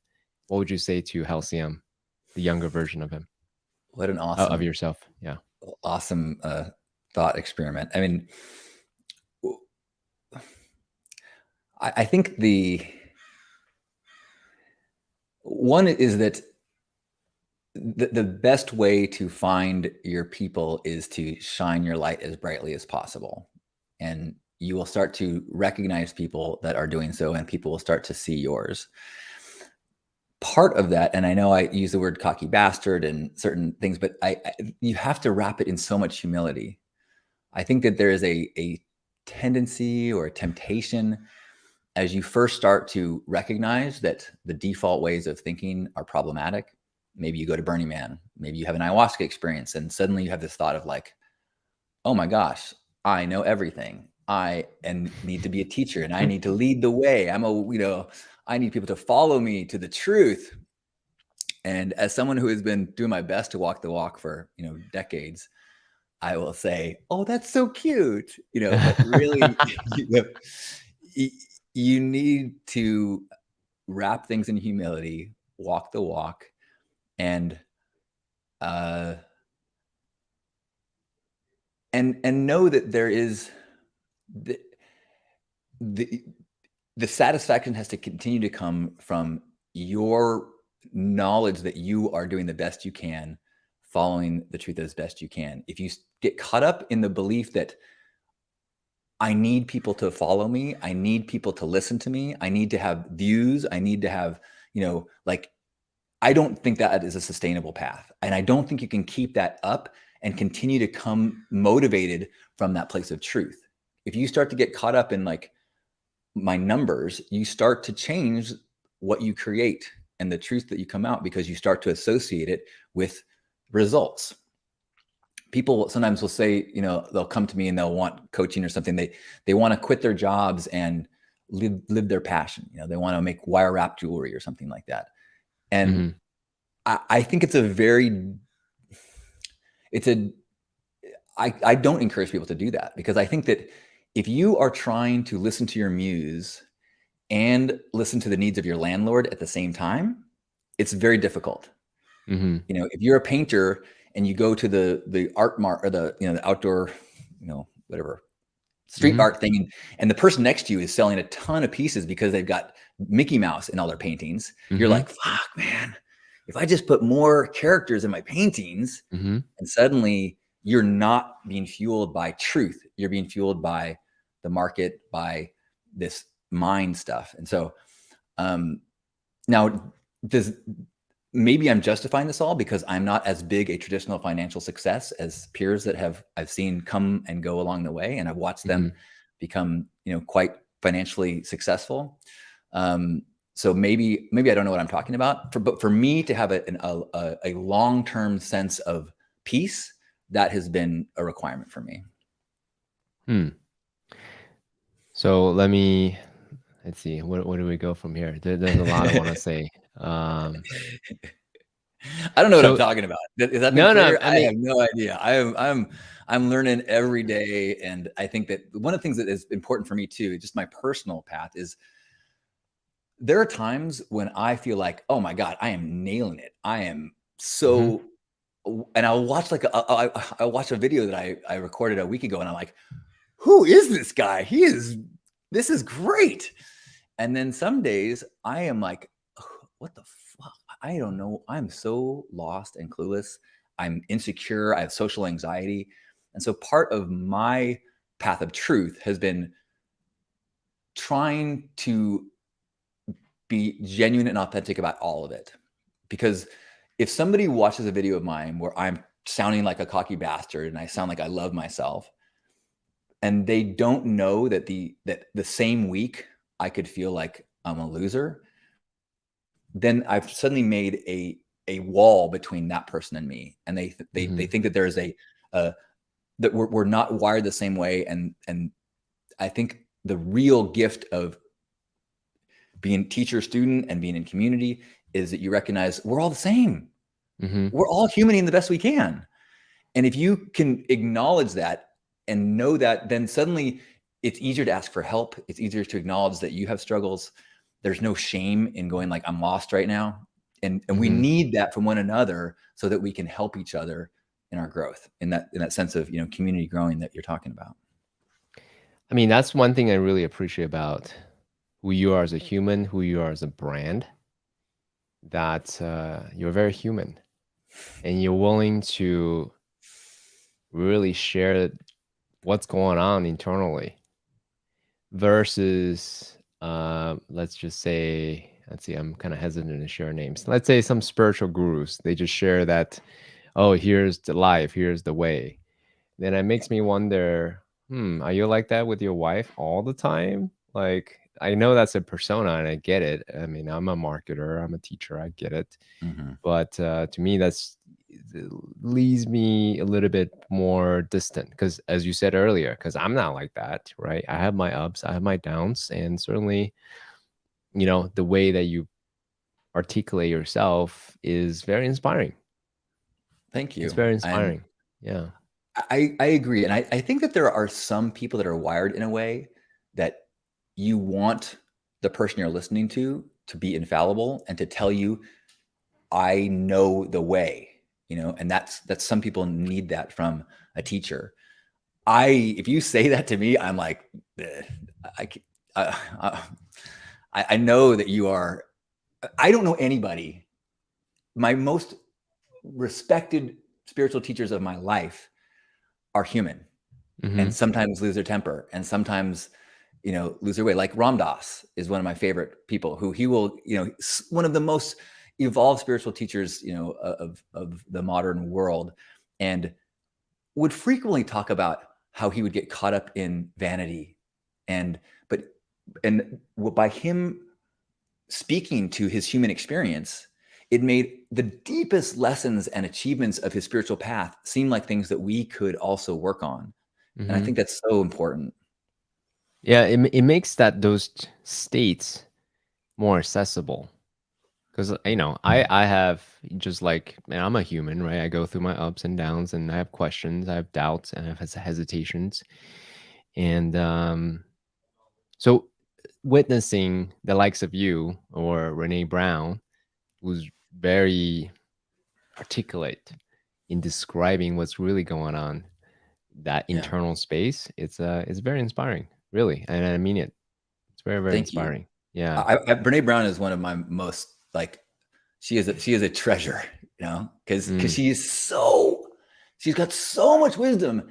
And in the next sentence, she will share her human struggles. And it doesn't take any weight away from her genius. It instead makes it so that her wisdom is within, it's accessible, and it's something that you can, it's for all of us. And I think that mhm. once we recognize we're all walking each other home, as Ram Dass would say, it eases the pain, and it amplifies the triumphs. So actually, on that note, real quick, because she did say something, I'm paraphrasing. Vulnerability is an earned position, right? So you don't just blot, like, let me tell you all of my dirty laundry, so to speak. Mm. I think, at least for me, when I see her sharing a vulnerable moment, it's a teaching tool. She's trying to illustrate a point that she's making, not just like, hey, here's some Right. thought that I have randomly, right? So to you, as someone who is a public persona, who's a teacher, who's a coach, who's a leader, what's that line for you? Like, hey, I am experiencing this human moment. Let me turn on the camera and cry in front of the camera, or like, what's going on within your mind to say, all right, this is a moment I wanted to turn on the camera and shoot. I have been thinking about my struggles and experiences in the context of gratitude and lessons for a very long time. So it's often Mm, the way I process a struggle is by thinking about the lesson involved with it. And because I mhm, do a daily broadcast, I used to do one every Monday. Now I'm doing daily broadcasts. And so mhm, I'm frequently having the opportunity to process uh, some struggle. I mean, like, so yesterday I did a broadcast where I I had a moment where someone gave anonymous feedback to me through our camp feedback form, mhm, and the first few words of it triggered me, and I got pissed, and I didn't even hear. I couldn't even see the problem because mhm, I misinterpreted the first thing they said. And and so I shared that in my broadcast yesterday, mhm, um, because I was like, let me show you what I just did, the lesson I'm getting from it, the caution that I need to show myself. Say, look, I need to keep putting space between stimulus and reaction, because this is a really mm, vivid example of how you can fail if you aren't doing that. So, and because I have this ongoing practice of sharing, I feel like I'm in a better practice of connecting the dots in a lesson. Kind of like if you have a gratitude practice, you start to train your mind to find things to be grateful for. mhm, mhm. Well, I'm big on insights and lessons. I don't know if you get a sense of that already, but that's what I'm big on. And any and all conversations with me sounds very much like this. So some of my friends, feels like I'm in podcaster mode all the time. Like, no, that's just how I talk. Let me actually double click on that. Let me deconstruct that. Like, what do you mean by that? Can you say a little bit more? I'm gonna push you back on this. What is the main lesson that you got from this? What action are you gonna take from this conversation? That's my CK famous finished question to all conversations. It drives some people crazy, but hey, this is how I live my life. Yeah. I love Um, that. yeah, thank you. I felt you might appreciate that, hence why I shared it. So someone who questions your commitment, your discipline is evident, is visceral. Yeah, 1,000+ clips on YouTube, right? Every day, there's some kind of a live, 2 times a day gratitude circles. How do you keep going? Because I'll again, 140, 160 podcast episodes so far. There are days that I don't feel like posting, doing the Yeah. work, you know. Yeah. So how do you maintain this consistency, right? Because that the most people can get motivated enough to do a couple of things, at Yeah. least for a week, but it drops off pretty quick. You did all this every day, not to mention the 10 years of organizing camp. That's its second job altogether, I'm sure. How do you maintain this consistency and discipline? It's interesting. Like I used to have a story about myself that I couldn't commit to things. And I finally realized, oh no, I just can't commit to a female partner. That's my problem. I can actually have no problem committing to, broadcasting or Mhm, certain artistic projects. And I shouldn't. I'm being flippant. I've had mhm, wonderful relationships to female partners, and I've gotten better mhm, over the years and had long-term relationships. But I did have this story, and then I looked back. Wait, I've been doing a Monday broadcast for 20 years. Like, mhm, holy moly, that's commitment. That's dedication. mhm.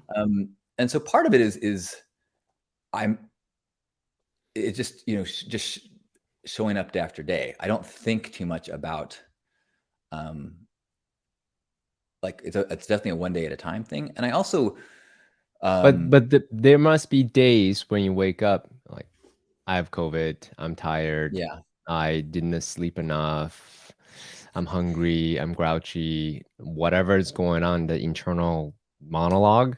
How do you get over that and continue to show up day after day? I should say that when I had COVID, I I slept. I let myself sleep. So I did take a break when I was sick, and I Mhm, post. I think, and I've gotten to a place now where I know that people that are expecting me would rather me show self care than show mhm, up. Um, but like the one of the hard things is the Monday broadcast that I do. I usually try to provide a lesson or something, and there are times when I'm depressed, mhm, and so I have since learned that if I just show up, and even if I have no plan, I don't know what I'm going to say, but I just say, hey, I'm having a tough time today. I'm going to talk that through live. It ends up being very helpful for me. There's something, I don't record any videos unless it's live. So my YouTube channel is all videos that I have recorded while live, because this experience of having an energetic feedback loop, I find to be very, it's like a flow state for me. I will watch a video that I do live and don't remember saying it, and so I've learned that it's like going to the gym or going to therapy. Like it's going to help you. It's going to help you if you do it. And so there's a lot of things in my life that I'm like a grown up pan. I'm a grown up boy. I have a lot of freedom in mhm. my life. So if I hold myself to the things that I said I was going to do, I don't go into stories about I should be doing more if I'm doing the things that I said I was going to do. Back up one sentence. You lost me on that sentence. One more time. So like I don't go to a office.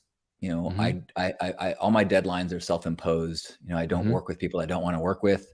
mhm, Um, and so the structure in my life is based on those daily commitments that I mhm, have. mhm, mhm, And so having that structure of the things 3 times a day that I tell myself I'm going to do gives me the freedom to have no structure in the other parts of my life. Whereas I think I see. if I let myself do anything anytime and I didn't do those things, I would start to go, whoa, you're getting a little loose, Yeah. with your life. That balance between freedom or full surrender, flow, right, and structure. So Yeah, for you, the 3 times or 2 times, these things are a forcing function to allow you the spaciousness to be free in other times. That's what you're saying. exactly. Even if I see. because there were times when I'll be like, I'll like, whoa, I didn't make progress in my life over the last 2 weeks. Mm-hmm. And then I go, wait, I, I did, 14 gratitude circles. I recorded, 6 YouTube videos.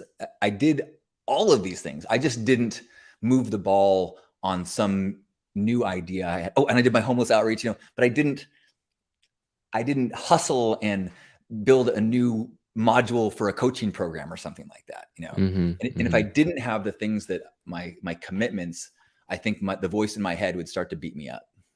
Mm. What are some of the ways that you modulate the voice in your head? Ooh, I love that question. One of the things that's been super helpful for me is over time, I've started to recognize that the voices in my head have different personalities and they often Mm-hmm. have different origins. And Mm. so I've gone from 20 years ago, me didn't even know it was a voice in my head. They thought it was me. That was my truth. Mm-hmm. And now I know that that voice is, my dad. It's my well-meaning, insecure adolescent Mm-hmm. self.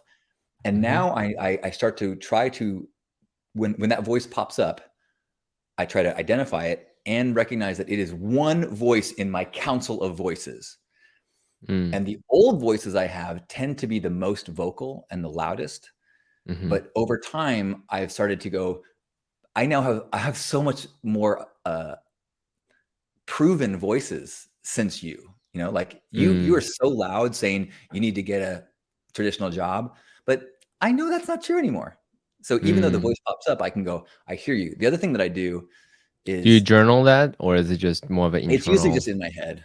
Yeah. Okay. Gotcha. Sometimes I journal, but the other thing I do is I will try to address the voice and say, I hear you. I know you're trying to help me. And how about this? I promise that we can talk again in 30 days. Mm. So tomorrow morning, when you pop up again and say, you need to get a real job, I'll be like, we've talked, like you can be Oh, I quiet see. for another 29 days. It's kind of like the getting things done model of organization where you put papers in a folder Mm-hmm. that you promise that you're going to get to at the Mm-hmm. end of the week. And that way you get it out of your head because you've committed to dealing with it in 30 days. And so sometimes I'll do that with the voice that's riding me. I go, this conversation is already scheduled for the end of the month.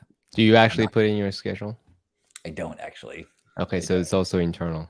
Yeah, I could be better about my systems. I tend to have like notes everywhere of Uh-huh. things. I just keep redoing my pages and pages of Word docs and Google Docs and notes. My organization Okay. is not so great.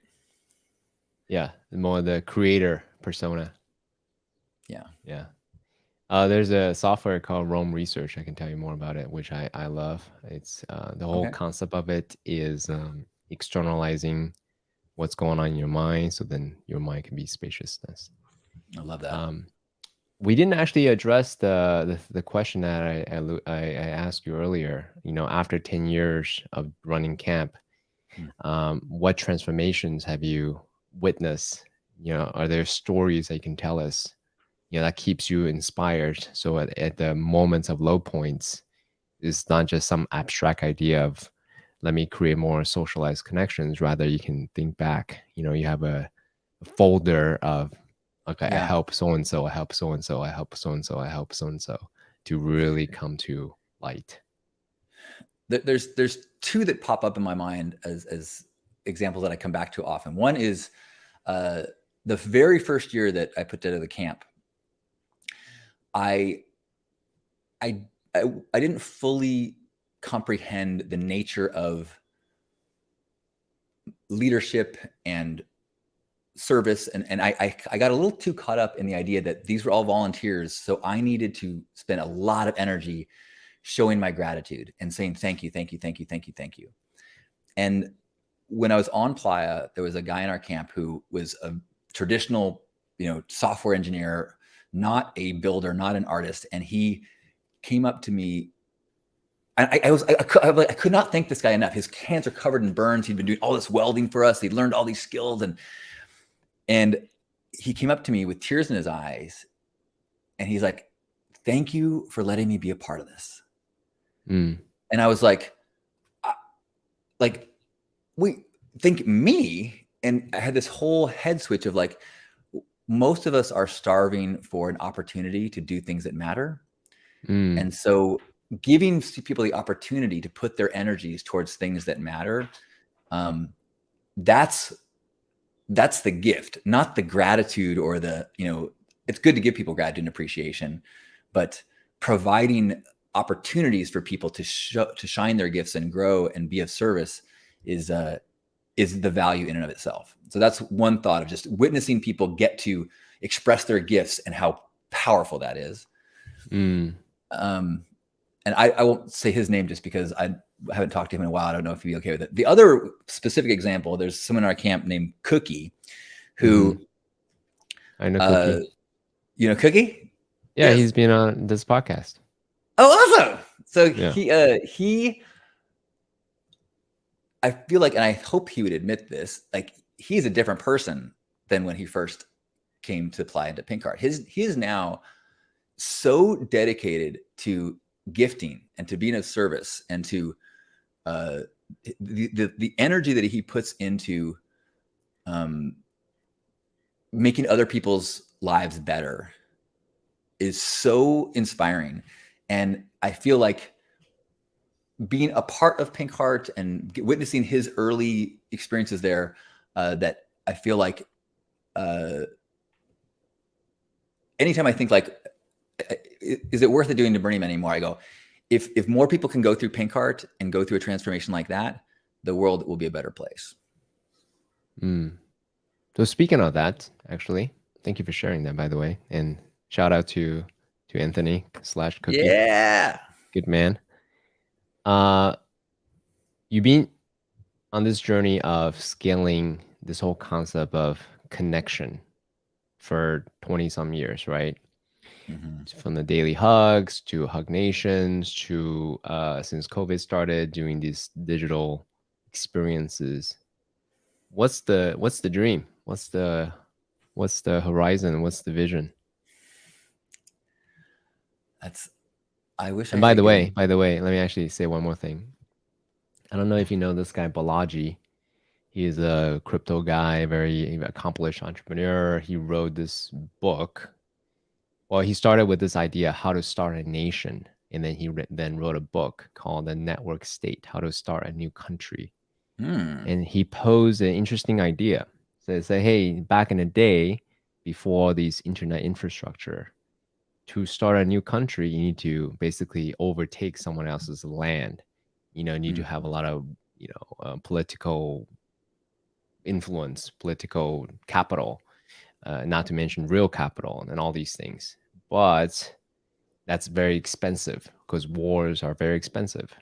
But with the internet infrastructure, you now actually have a possibility to create new states that's virtual. And since you aptly name your community Hug Nation, so I'm curious to know your perspective of, okay, so I've been doing this for the last 20 years. Now there are infrastructure capabilities to create this virtual nation for real, nation in a virtual country for real.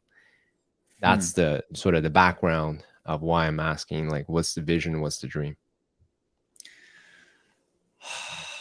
I wish I had a great answer. It's a very, very loaded question, but feel free to take it however you want.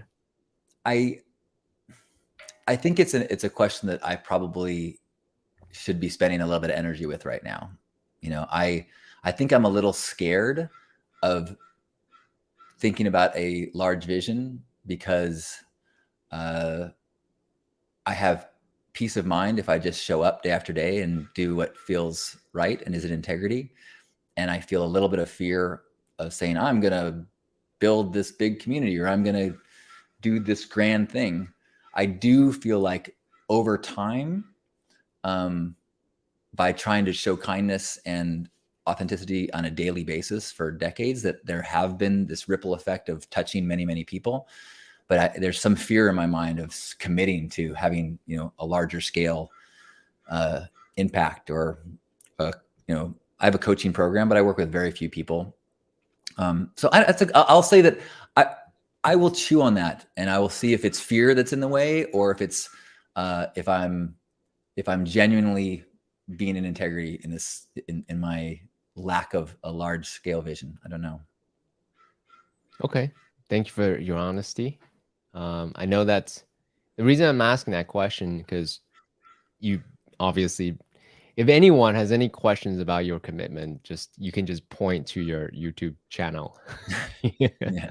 1,000 plus clips, right? Daily lives, shut the fuck up, right? Like, Right. Yeah. I am committed to my path. You're walking the path, right? So,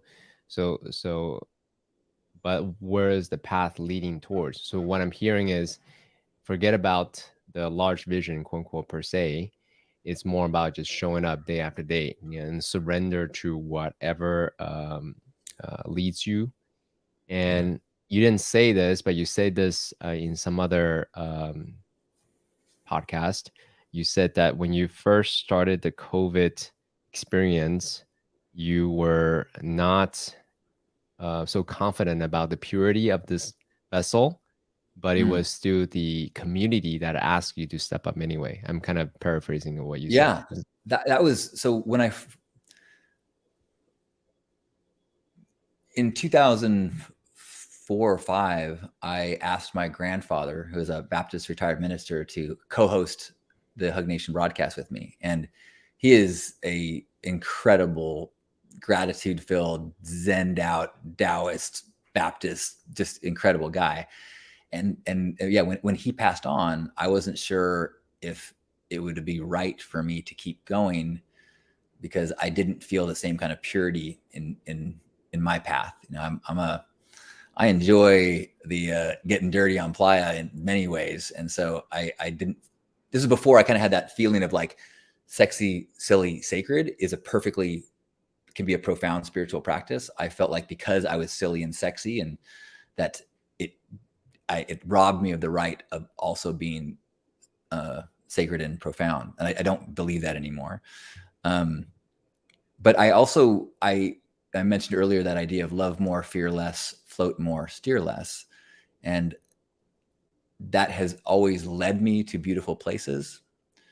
And so I think my next chapter is about continuing to follow that, floating, but also trying to tune into maybe some bigger picture goals, maybe a larger Hug Nation state, and seeing if there's a path of the current can take me in that direction, and then paddle with the current a little bit. Awesome. I have two final questions for you, Halcyon.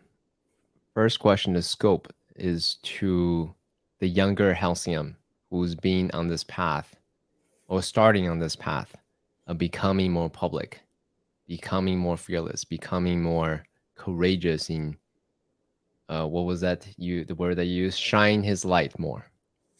What would you say to that younger version of Halcyon, knowing what you know today? I mean, it's hard for me to really comprehend the rewards that I've gotten from this path, from hearing the way that things I've said or things that I've done or interactions that we've had, or the way that it's touched their journey and put them in a direction of more authenticity and making the world a more beautiful place. So if I could give a sense of the magnitude of possible impact to my scared younger self. Like, I actually have a private blog that I keep where when I get a comment or an email from somebody that tells me something that just makes me go, oh, what I do matters, I will copy and paste it into this private blog, so that when I have my moments of doubt and what the fuck am I doing, I can go glance through it and be like, oh, right, I forgot. Sometimes I'm awesome.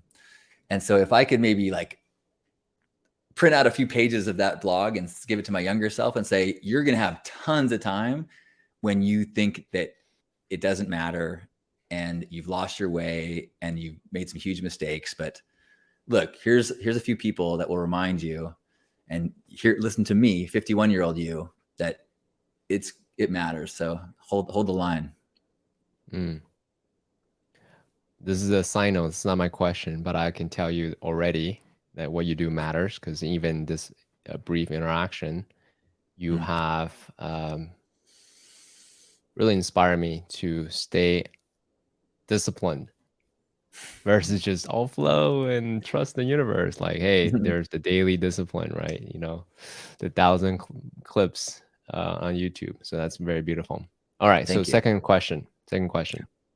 So to the younger Halcyon again, who is now thinking about creating his own camp, what would you say to that younger version of you, knowing what you know today? Run away, join another camp. No, very valid. Valid. No, I mean, so Black Rock City has gone through changes over the years, but none so great that it has robbed it of its value, and none so dramatic that has made me diminish my belief that it is worth working for and fighting for. You know, I am still a true believer in the possibilities of the 10 principles. So I think my younger self, I would encourage them. And in fact, there was a time, like, years ago, when I have no tattoos except for permanent eyeliner. But oh, really? That's permanent. Yeah. Okay. No wonder your eyes are so. Well, I look so pretty. Yeah. All the time.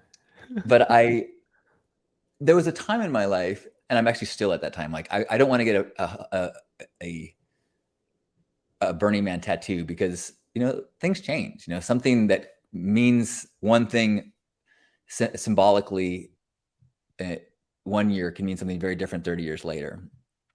And I think that I would tell my younger self that 20 years in the future, this is still by far the most important thing in your life. And so if you are scared of committing, or scared of putting a line in the sand and say, we are going to build this, or investing your money or your time, that none of those investments have I regretted. And I think that would be, I would love to be told that as a younger me, so it could save me a little bit of maybe doubt along the way. Let me double click on that real quick. It's a new path, right? It's not a well-worn path, right? It's not the path of, I don't know, become an investment banker or accountant or doctor, and all these things. It's a brand new path of being what do you call yourself? A social media pioneer, right? In many ways, you're evangelizing Burning Man. It's not even your own organization, so to speak. So, so this having more assurance would help boost that faith that it's all gonna turn out. However, let me ask you this very nuanced question: how do you then? Let's see. How do I say this? Faith only matters when it's being tested, right? When you're staring to the abyss, as Elon Musk would say. So during those moments where you're staring into the abyss, what are some of the ways for you to either deepen your faith or reclaim your faith in this path that you walked all these years?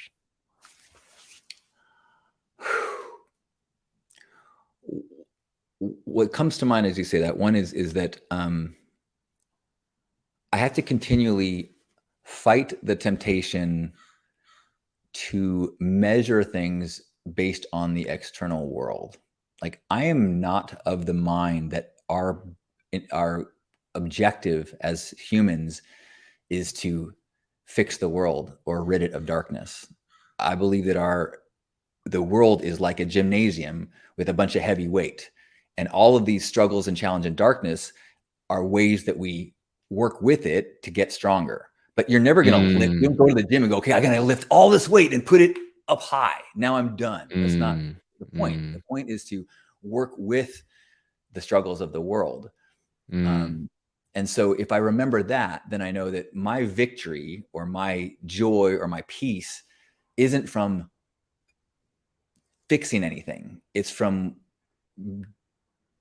moving the dial towards kindness and authenticity and truth. And if I forget that is usually when I suffer. mm. I'm not sure if that answered the question. It does. Okay. It does. Well, is there a last note you'd like to say to the younger CKs and the Johns listening? Yeah, I say that like I generally end almost every broadcast by looking in the camera and saying, I love you. And sometimes it's the only time people hear it and it means a lot. And some people feel like, how could you say you love me? You don't know me. And I would say that I have spent a lot of time over the last 20 plus years trying to open my heart and trying to love myself and trying to recognize that the flawed human that I am is a beautiful thing. And in that process, I've been able to see that all humans are flawed and beautiful. And I know, even though we've never met, you have met, but if you're listening to this and we haven't met yet, I know that you are humaning the best you can, and you are trying to make yourself feel safe. You're trying to find purpose. You're trying to protect those that you love. And based on your experiences and your upbringing, you might act in very different ways. And you might even act in ways that are at odds with mine. And you might act in ways that cause me suffering. But if we can pull back to our core humanness, we're all so alike that I can feel compassion and love for everyone. And so if you ever are confused or have doubt or self-judgment, know that we all feel that. And I love you. Mm. Well, with that, John Halcyon, let me just take a few moments to really acknowledge you. From one flawed human to another, I love you. Thank you for just how authentic you are in living your life, walking the path quietly, with lots of discipline. I mean, honestly, I can watch one video of you being quirky with your dancing, whatever. But if I just go to your YouTube channel, that's your life, right? That's your throughput. That's your way of making a difference to the internet, and you built a beautiful virtual community, Hug Nation, physical community, Pink Heart, together with your other co-founders, right? And we dug in deeply about the operating philosophy of your life as well, intertwined in the Pink Heart operating philosophy, and what possibility could one person create along with community to bring the socialized connection together to create more opportunities, more containers for these connections to happen. So thank you for the work that you do. It's a beautiful, beautiful experience that I have with you. Thank you so much for being here on Noble Warrior. Such a treat, a real pleasure to have a conversation with you. I've been looking forward to it, and it's been a real pleasure. Thank you. Awesome. Let me end this.